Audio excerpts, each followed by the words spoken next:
Samantala, mga kababayan, alamin na natin ang lagay ng panahon. Dahil bukod sa init, dapat din nating paghandaan ang mga biglaang pag-ulan. Ihahatid sa atin yan ni Pag-asa Water Specialist Glyza Esculiar.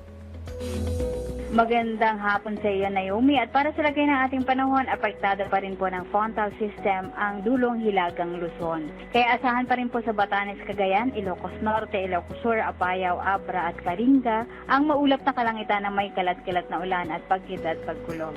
Asahan din ang mga posibilidad ng mga flash floods at landslide, lalo na po kung meron pong katamtaman hanggang sa kung minsan ay malalakas na mga pag-ulan.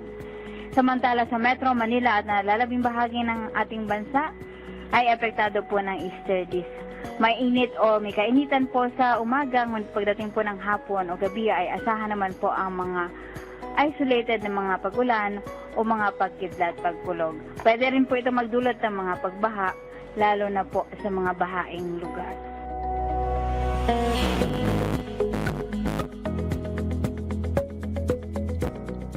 Samantala, ang pinakamataas na heat index na maaaring maitala ngayong araw ay papalo po ng 46 degrees Celsius. Dito po yan sa Sangli Point, Cavite City sa Cavite. Samantala, dito naman po sa Metro Manila, inaasahan na maglalaro sa 42 to 44 degrees Celsius ang inaasahang heat index ngayong araw.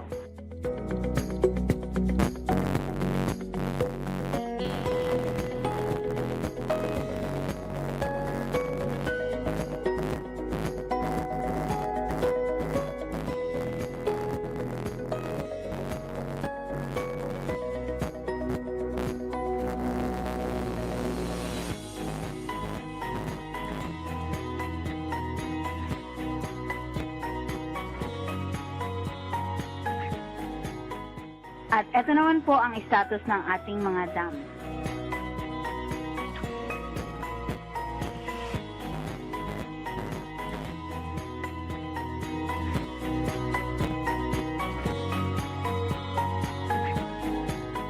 Mula po dito sa Weather Forecasting Center ng Pag-asa, ito si Glyza Esculiar, nag-uulat.